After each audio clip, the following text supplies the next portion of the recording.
Good evening and welcome to Poland Daily. I'm Nicholas Richardson and this is the news.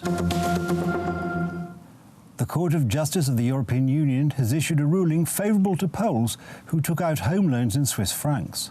According to lawyers, this may result in an avalanche of lawsuits from borrowers who took out such loans based on certain illegal clauses contained in the loan agreements. Everyone who took loans in Swiss francs has been waiting for this ruling. The European Court of Justice's ruling gives a green light to cancel the credit contracts that have illegal clauses. The Minister of Finance, Jerzy Kwieciński, said that the court's ruling is a big success for the borrowers, and it is exactly what the government was hoping for. On the other hand, it is a huge problem for banks, but the National Bank of Poland and the Polish Financial Supervision Authority have given assurances that the Polish financial sector is safe and well prepared for the potential results of today's ruling. Many law and justice politicians were convincing people to take loans in Swiss francs back then. We were warning that these loans could be very hard to pay off and that the Swiss franc exchange rate will change. It happened and these people need help today. To się wydarzyło i tym ludziom należy się dzisiaj pomoc. Ten wyrok jest dobry, korzystny. The ruling is good and beneficial for the people who took loans in Swiss francs. It shows that President Duda and law and justice politicians didn't do anything to help these people. Osobom z kredytami tak zwanymi frankowymi. Sytuacja jest jak gdyby o tyle. This ruling will be a foundation for the new decisions that courts are going to make. The position of the people who took loans in Swiss francs will be strengthened. The ruling shows that some banks used illegal clauses in their contracts, which means that these people can demand their rights. Zdecydowanie będzie wzmocniona. Everyone who took loans in Swiss franc can initiate proceedings. Each decision will be up to the Polish courts, but today's ruling gives these people a huge advantage. Pope Francis has issued a decree of approval paving the way for the beatification of Cardinal Stefan Wyszyński, the former primate of Poland, known for his resistance to communism. The Vatican said on Thursday that the decree approves the miracle of the healing in 1989 of a 19-year-old woman who had been diagnosed with incurable thyroid cancer, which has been attributed to the intercession of the cardinal through whom a group of Polish nuns prayed for her recovery. We have great joy because of this news. We have to start the preparations for the process of beatification of our Cardinal Stefan Wyszyński. The decision by Pope Francis is big news for us, and I would like to sincerely thank him and the many others who have worked for several years to examine evidence and to evaluate it for beatification. Now we can start the liturgical process in the Church to make this beatification process happen. Warto zwrócić uwagę na to, że całe jego życie było wierne jego zawołaniu biskupiemu. It is worthwhile to point out that his whole life was lived according to his bishop's motto, Soli Deo, only for God. Giving his whole life to God was done through the intercession of Mother Mary, the Queen of Poland. We cannot forget about that great achievement of the Cardinal on the occasion of the 1000th anniversary of Poland's baptism, preparations by way of a national novena, and then the act of alliance of the Polish nation with Mother Mary, the Queen of Poland. You may say those three phrases which are the key to understanding the primate Stefan Wyszyński: Mother Mary, Church, the Polish nation. He was thinking and working according to this key, and he said himself that he loved his motherland and the Polish nation more than his own heart. He was known to say, "What I do for Church, I am doing for my nation." And this was a way of life for Cardinal Wyszyński. The parliamentary election campaign has entered the home straight. Today, at the regional convention of the Law and Justice Party in Kalisz, the party leader, Jarosław Kaczyński, said that in the upcoming elections, the nation will face a stark choice between a continuation of the current social programs or social regression. To jest wybór między Polską plus a Polską minus. Polska plus This is a choice between Poland Plus and Poland Minus. Poland Plus is what we do. It's the Poland of a great social program. It is the Poland of a great economic program. Finally, the Poland that defends our traditional values and Polish interests in the sphere of dignity, but also in the sphere of economic and military security. This is all that has been done over the last 4 years, and which we hope will be continued and developed. To jest to wszystko, co zostało uczynione w ciągu tych 4 lat i co ma być kontynuowane i rozwijane. An opinion poll carried out by Ibris Polster for Radio Z, published today, shows that were the parliamentary elections to take place today, the governing Law and Justice Party would be the clear winner.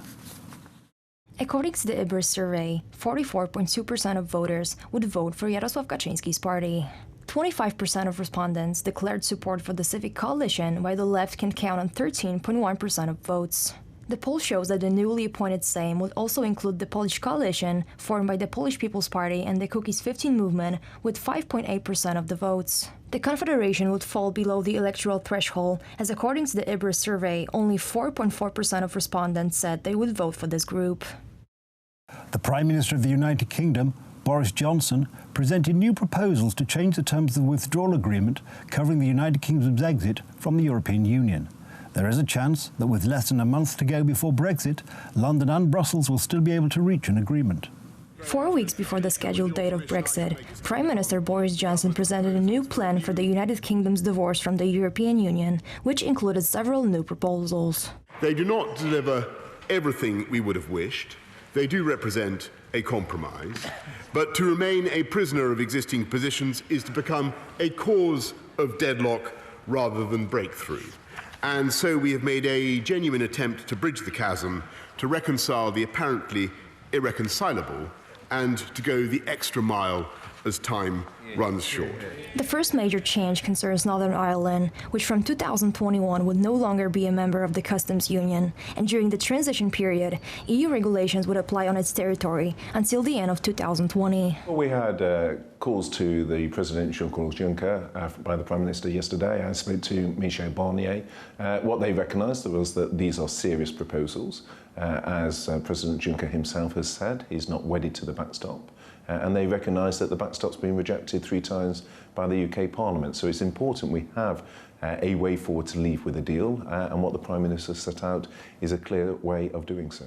Up to this point, one of the main contentious issues was also the customs border between Ireland and Northern Ireland. The head of the British government does not want to establish a physical border. Custom control would be carried out electronically, and direct inspections would be carried out at companies producing goods or at transshipment points. In addition, a customs border between the European Union and Great Britain will be created on the Irish Sea, thanks to which products from Northern Ireland would be subject to EU regulations. We believe that this is a serious and sensible way forward to have engagement with the European Union in a way that allows us all in the United Kingdom to leave the European Union, and therefore we will be supporting this plan. What it does is allows us to leave the European Union customs union, it allows us to leave the single market, and then we opt in if we're not in a position to put in place alternative arrangements at that time. So therefore we consent to whatever is coming forward. So that's the difference. It's a big difference, and we believe it's something that works for Northern Ireland whilst letting us leave the European Union. Should Boris Johnson's proposal be approved by the EU Parliament, the British government and the European Union will be able to present a new agreement at the European Council meeting on October 18th. That's the news. Thank you for watching. Stay with us for the weather, Poland Daily Business and more programmes. But from me, it's have a good night and a better tomorrow.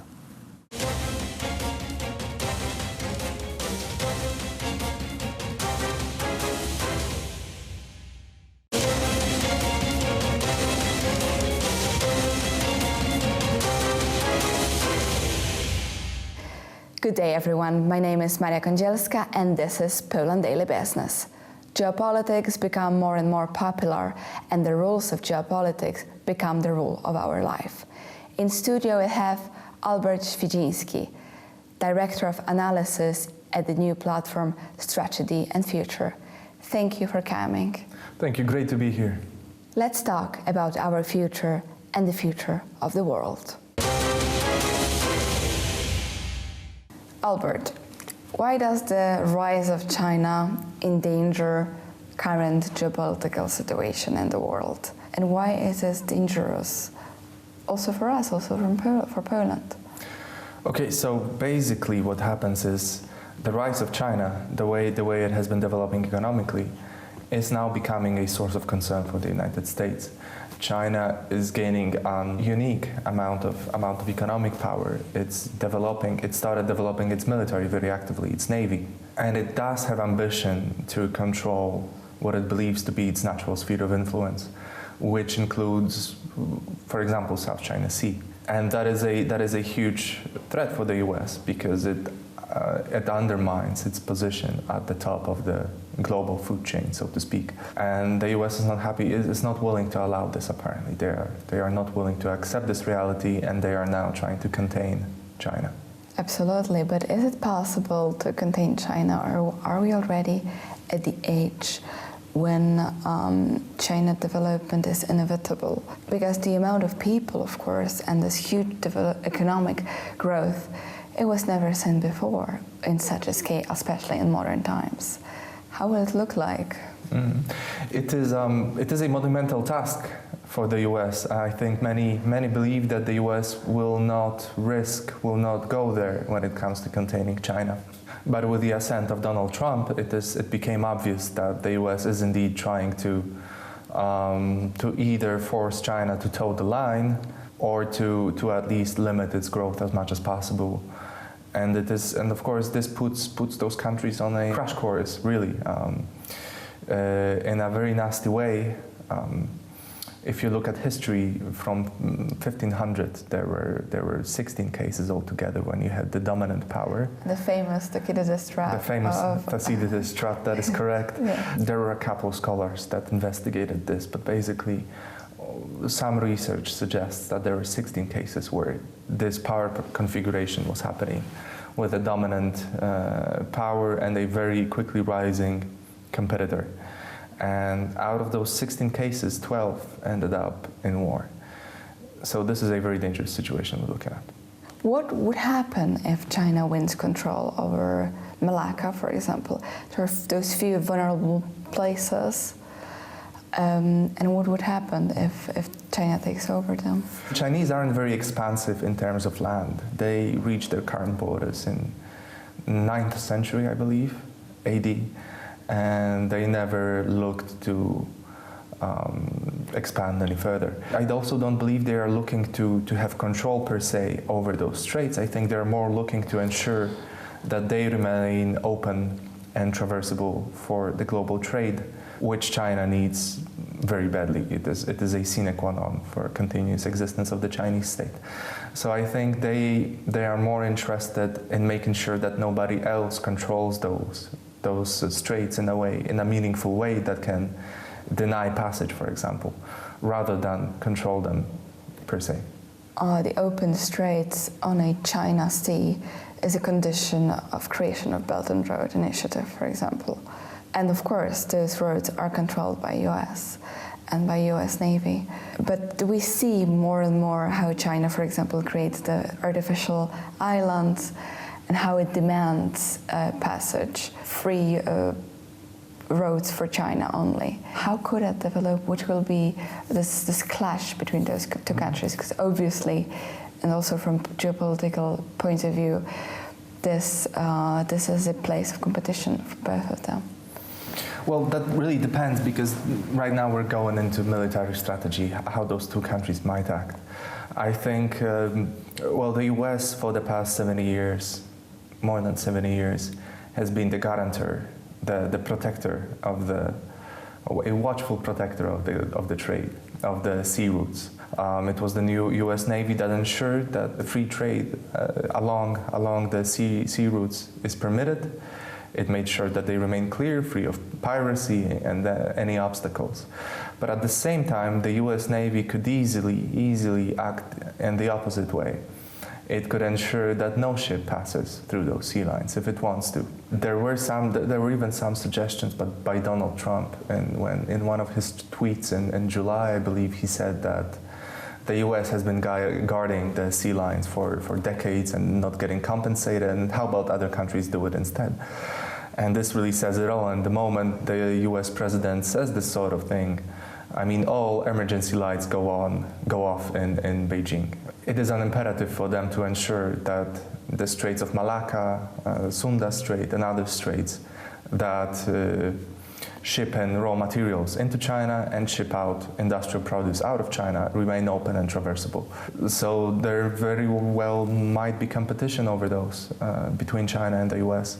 And I would imagine that those installations in the South China Sea, the Scarborough Shoal, the Spratly Archipelago, and others, serve to extend power projection capabilities of the Chinese deep into the South China Sea. Is it still a trade war, or is it already a form of Cold War? Well, I would say it is still a trade war. But at the same time, if you look at the dynamics, at the trajectory this trade war is going, and at the very basic formative disagreements the US and China have, it does appear that it has a lot of potential to escalate into a Cold War. But at the same time, it's a different story. You cannot easily compare it to the Cold War of the past, because in the past it was the Soviet Union. Soviet Union was very much isolated from the world trade. It never participated in it. They didn't really offer anything to the world other than tanks and misery and sadness and all those things. It is not the case with China. China has a lot of products to offer. China has been actively engaged in the world trade, as we discussed at the beginning of this conversation. So it will be a very different type of Cold War. It will probably be a Cold War where you have two economic blocs that are engaged in rivalry, where supply chains are sewered. So I wouldn't say it's a Cold War already, but it does shape up. It does seem that it's going in the direction towards the Cold War. To sum up, we have to say that we live in very interesting times, and hopefully these times will still remain peaceful. Thank you for watching Poland Daily Business.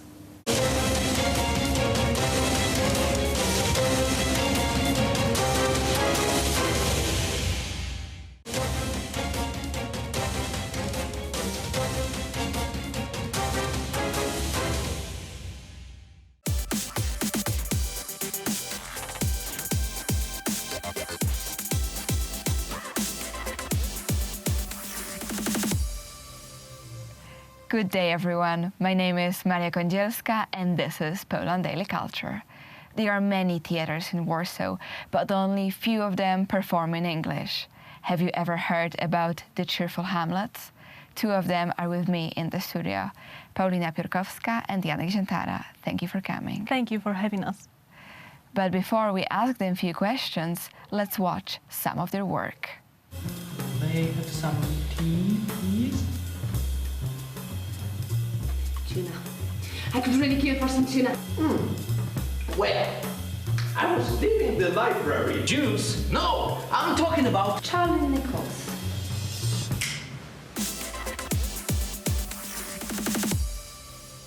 The Cheerful Hamlets perform plays only in English. And since your audience is mostly Polish, so they always need to struggle a little bit with the language. How do you make the choice with what place to stage, what place to choose? It's usually a matter of discussion. We meet each year at the beginning of the academic year to discuss and vote upon the upcoming play. And we usually have a great variety of plays to choose from. And some of them are simpler, some are more challenging, but we need to take under consideration aspects such the number of characters, the scenography, and the time of play. So we try to discuss and choose the best play for the upcoming semester. Also, we try to switch in between the genres. So if one time we stage a comedy, the next time is going to be a tragedy or perhaps a farce. Yeah. So the last time we did the tragedy, now we're going to stage a comedy. And you staged a play of Michael MacKeever, the sweet surrender. And Paulina, you played one of the divas, which is portrayed there. Yes. Tell us more about this role, and since it's a comedy, isn't it? It is a comedy.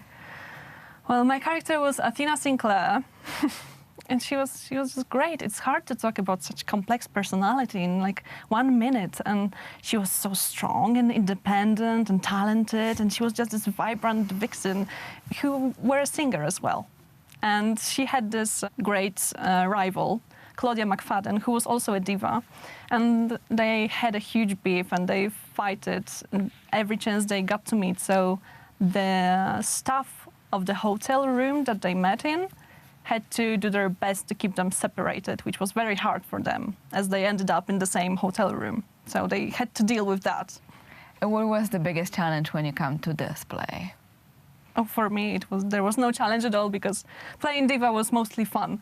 And I bet for Dasha, who played Claudia, it was also fun because all we got to do was to, have everyone do the work for us, and we were just screaming at them and telling them what to do, so it was mostly fun. But I think the hardest part was the scenography, as we had 4 doors on the stage. And my door in particular didn't want to close or open, so there are those scenes when I had to walk around them, but I'm sure no one noticed. I had a chance to watch it, actually. Oh, so how did you like it? I remember that you have many elements on the props which you needed to use, different ones, which needed to be a challenge as well, not to forget anything, which doors, which prop, what to do. But it was a lot of fun, and the costumes were interesting. How do you manage to get all of those costumes, being students? We rent them usually, but a friend of ours, during the staging of Richard, has offered her help, and 4 of the dresses were actually sewn. They were, and for Kill Me Deadly as well. So we try to keep the trend of having sewn costumes for the characters.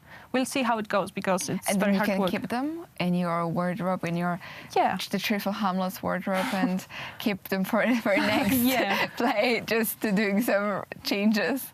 I don't know if we will actually reuse the costumes because they are very specific and they are for... I think you had to be sewn into the dress for the Richard performance, so... Yeah, I was.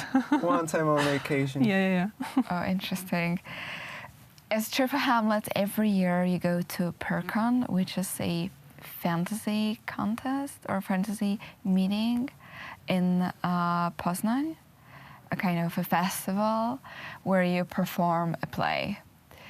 Is it your tradition already, and what kind of plays do you choose to take them there with you? Yes, last time we went with The Men from Earth, which is a play about a man who never ages. So I think it was interesting for the fans of fantasy, but also for the people from different backgrounds, as we try to invite our newest members to have the opportunity to perform at the biggest stage in Poznań, I think. Yeah, it is. I see. So, and how does the audience react to your plays, since mostly it's a Polish audience? Yeah, it is, but we try to keep the convention and the theme of the place so that it feels somehow the PyRCon itself, because people who are interested in fantasy, pop culture generally, come there and can enjoy our plays because we try to pick them according to their interests. So before we staged Terry Pratchett's play about superheroes, it's generally meant for the audience that comes to PyRCon. Do you think that a theatre in English in Poland is needed? Is our society becoming more and more bilingual? I think our society is already bilingual, and the 3rd most spoken language in Poland is German, I think, so English second. I think it's just a fresh approach, and it is crucial to perform the traditional, the texts from the canon in the original language. So you understand more, you grasp more of the language jokes, and you get closer to Anglo-Saxon culture. I think what says that more Poles actually speak English is that we have more and more audience at our shows. And for Richard, for the last time we staged it, there was not enough room for everyone to fill in. And I think it was the first play that we actually had to ask someone to leave because there was nowhere to sit on and there was nowhere to stand. The room was so filled. Everyone who is bored with Polish theatre or theatre in Polish and would like to watch something in English, the cheerful Hamlets are the best choice. And thank you for watching Poland Daily Culture.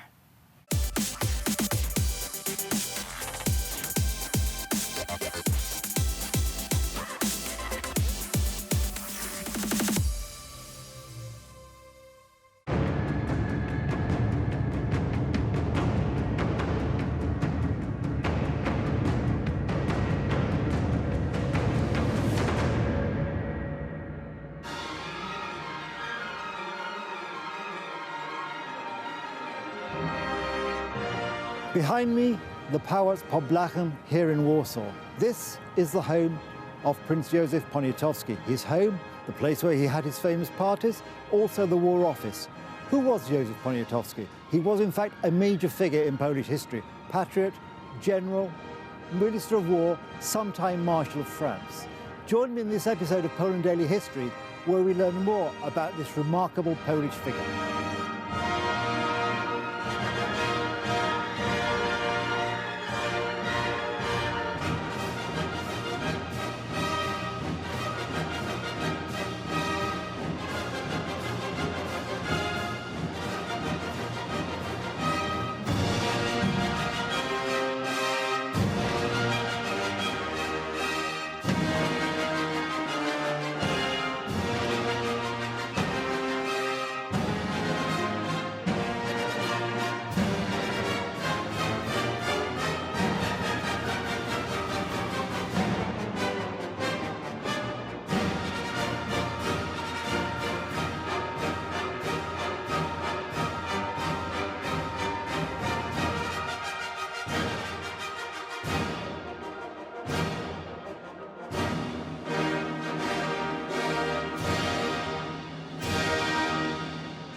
In preparation for the war, I think I'm right to say that the Polish contingent was about 100,000 soldiers, which was actually quite a lot. Yes, that was the second largest minority in the Grande Armée. I'm saying second biggest majority because, for example, the French were majority, but in the cavalry not. So that's why I'm saying the second minority. It was a huge contingent, and of course, I mean, it was a bunch of nations. I mean, Italians, Germans of all types. So from Württemberg, from Saxony, there was a Prussian contingent. I mean, these guys were forced to. The war with Russia was actually decided. I mean, historians disagree which is the turning point, but classically, you can find this opinion that the outbreak of war was inevitable when Napoleon annexed a small principality in Germany, Oldenburg, which was ruled by Tsar sister's father-in-law. Quite complicated, but it's so it was a matter of honor. But to me, it's not persuading. I mean, this is not a important political argument. I mean, it's an argument for people who think in psychological terms, really. What do you think is the reason? For me, I mean, Napoleon's main obsession was England. Yes. After the Battle of Trafalgar, he became unable to invade Britain. I mean, yeah, there's one, and his name escapes me. There's one British admiral said at the time, "I do not say the French will not come. I merely say they will not come by sea," which is a marvellous example of that sort of dry English humour, even by admirals in the time of the Napoleonic War. There was a problem. There was a problem with the Napoleon really had problem with ships, and in fact, this problem remained unsolved until the end of the empire. I mean, the British were simply too good. Particularly, I think it was. I mean, don't want to deviate too far, but I think the thing which was good in the Royal Navy was they were very good at gunnery. You know, they were very good at firing. And getting the way you had to fire a broadside, getting the waves, the time of the waves just right. You perfection that. I mean, yes. It's, and also it's a typical historical opinion that at the beginning of the 19th century there are two masters in the world. Britannia rules overseas, exactly, and the French rule on the continent.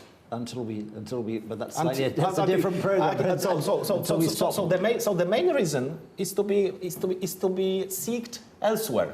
So the main reason, it may sound strange, but yet it is to be defended. This thesis is to be defended. That the main reason to attack Russia was England. Russia was the biggest country not respecting the continental blockade. Ah, right. And that was and that was Napoleon's obsession. Napoleon, after having lost his fleet, the only way for him to conquer, to punish Great Britain, as he would put it, was to economically strangle her. So, in a sense, because the Royal Navy was blockading the continent of Europe, he thought if he could counter-blockade, he would sort of do a slightly reverse. That was quite intelligent. The British economy stands on its trade.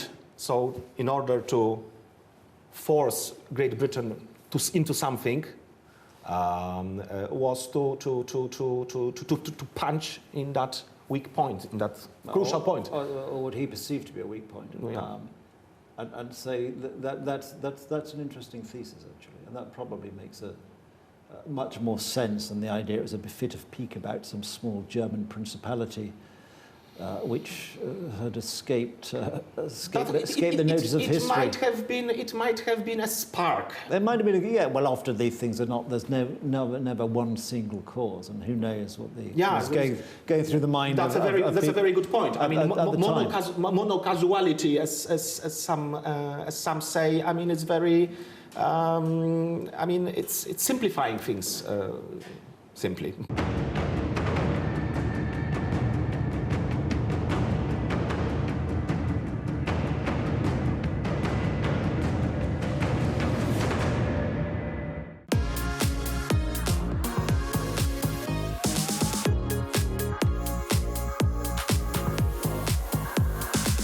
Hello, everybody, and welcome to Poland Daily Travel. The next series of episodes will take you around Warsaw, looking at what is perhaps the most captivating and surprising feature of Poland today.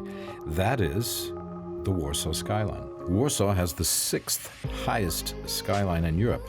That's after Moscow, Paris, London, Istanbul, and Frankfurt. The Warsaw Center, under construction now, promises to be 310 meters, and at that height, the tallest skyscraper outside of Moscow in Europe. Tall buildings are nothing new for Warsaw, surprisingly enough. Not a lot of people know that the tallest skyscraper in Central Europe was in Warsaw in about 1910. That's the radio tower. And then there was the Prudential Insurance Building, now the Warsaw or the Warszawa Hotel. So Warsaw skyline has in recent years become one of the most impressive in Europe. And it's continuing to rise. The Warsaw Tower will be marginally higher at 310 meters than the Shard in London.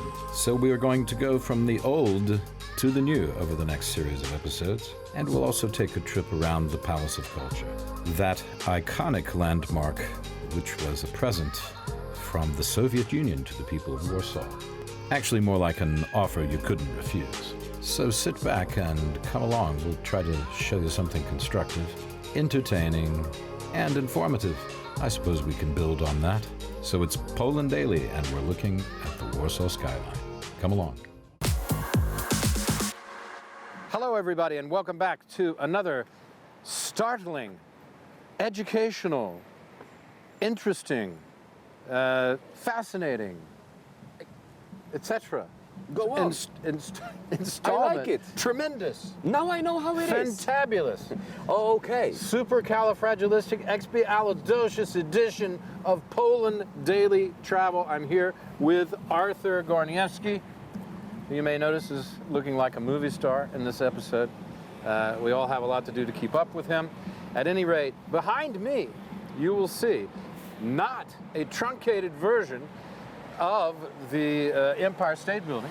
Palace of Culture and Science, as we call it. In Warsaw. We're not in New York. But it also has a viewing terrace on the top. Why did you say that right now? Oh, sometimes it happens that I do things too soon.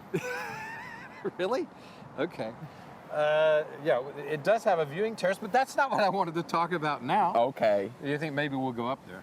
Yeah. Maybe we will, maybe we won't. We'll see if they'll let us in. Maybe we can go and take secret pictures with our phones. Who knows? But what a history of this building, right? Yes! It's funny you should mention. Now, you may have... That's my duty. That's my shift. It's your shift. That's my legacy. Actually, we're just down Świętokrzyska Street now, aren't we? Okay, correct. Where we were before. The Warsaw Hotel. Yes. Showing pictures of the skyline. Yes. Starting off and previously at the old the radio building. Correcto. Yeah, we did all of those things. Thank you for agreeing. I appreciate it. You're very kind. You're in a good mood today. No, I have a good teacher. No, what? What? Who is that person? They should be absconded with, or chastised perhaps. No, I don't know what absconded means. Chastised, I do. It happened to me a lot. At any rate, I would say that the history of this building is inseparable from the reconstruction of the city. Because, here's a story I heard. And I'm going to tell you the story. You tell me if this is true or not, and your vast knowledge of the city, okay, and this country. I heard that after the Second World War, there was a fella by the name of Joseph Stalin.